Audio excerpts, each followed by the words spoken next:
It's playoff time in Portland, that's right. Playoffs, that's right, playoff time in Portland. Week 17 has been concluded as the Riverhogs took down the Detroit Lions at home, and now in the wild card round of the playoffs, they will be playing host to the San Diego Chargers, who they routed a few weeks back in the regular season. So first things first, let's take a look at the wild card matchups for this week of the NFL playoffs. Obviously, there are the Portland Riverhogs versus the San Diego Chargers in Portland. And then there is Kansas City heading over to Denver to take on the Broncos, Chiefs and Broncos. And then we've got the Green Bay Packers heading over to Detroit to take on the Lions at Ford Field. And then we've got the Dallas Cowboys. How about them Cowboys? Taking on the Seattle Seahawks in Seattle.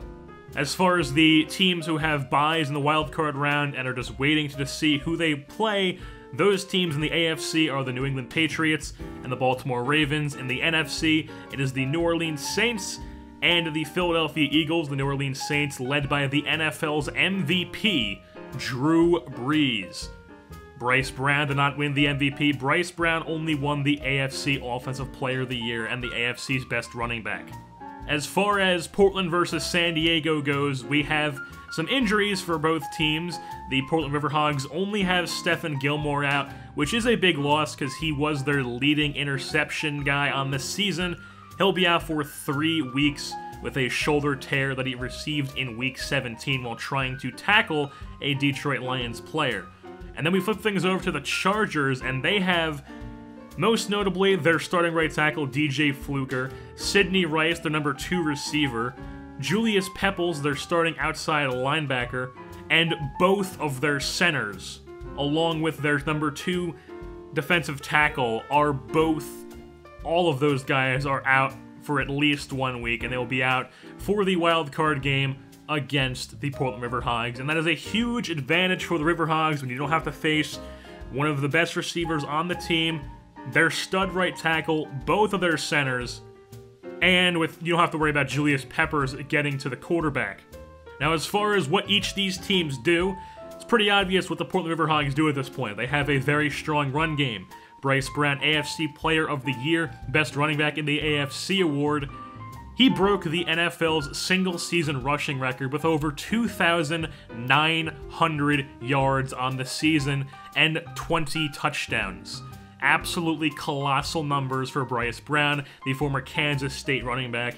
He is their entire offense, with the occasional contribution from Avante Brady and Mohamed Sanu, occasionally Scott Chandler, but the entire offense is pretty much Bryce Brown. He brings it every single game. He is the Portland offense. Then we flip things over to the defensive side of the ball, and they have an elite defense. Number 1 in the NFL rankings, led by Chris Smith, the leading sack man in the NFL with 39 sacks. That's right, he had 39 sacks. He didn't just break the single-season sack record, he destroyed the single-season sack record. Heading into this wild card matchup, the Riverhogs are currently on a 6-game win streak, which means they're arguably playing their best football in Jacksonville and Portland recent memory. And they've got the fans stoked for it as they are heading in, playing their best football. They're hot, and that's what you want heading into the playoffs. While the San Diego Chargers, they're not so hot. They were on a 5-game winning streak before they dropped 3 straight and then won Week 17. So they're 1-3 in their last 4. Not exactly what we want to be doing heading into the playoffs, especially against a team as hot as the Portland Riverhogs. Now, the Chargers do have their AFC Offensive Rookie of the Year, the first-round draft pick, the second of 2 Penn State quarterbacks taken in the first round, George Mendoza, like I said, the AFC Offensive Rookie of the Year. And then he was throwing to Keenan Allen all season long. He had a big season, 89 receptions, 1,064 yards with 11 touchdowns. He also had Sidney Rice, but Sidney Rice will not be playing in this game. He'll be out for this week and multiple weeks with broken ribs. He had 81 receptions with just under 1,000 yards and 5 touchdowns, a big part of the Chargers' offense. But they do have their 3rd-round draft pick, who's come up big this season. 70 receptions on the year, 879 yards, and 9 touchdowns for the rookie out of Rice in Houston, Texas, Derek Walden.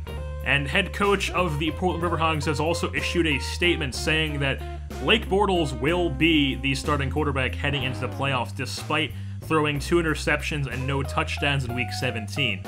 Bortles took over for Matt Barkley, who was out for multiple weeks with a ruptured disc a few weeks back, and this entire 6-game winning streak, Bortles has been the QB. He's been their guy, and he has gotten the job done. He hasn't been the flashiest, he hasn't been the Peyton Manning type numbers, but he's gotten the job done. Maybe thrown an interception or here every game, but he's gotten the job done. He's gotten the team down the field. He's been able to manage games. So Bortles is the guy heading into the playoffs, and Mark Helfrich has said that if Bortles is struggling and he feels that Matt Barkley can get the job done better, he will put in Barkley. But as of right now, heading into the game, the man under center, the starting quarterback, will be Blake Bortles, the former first-round pick at a UCF. And that'll wrap things up here for this playoff preview of the Portland Riverhogs and the San Diego Chargers wildcard matchup. I've been your host, JerseyBorn, and I'm saying goodbye.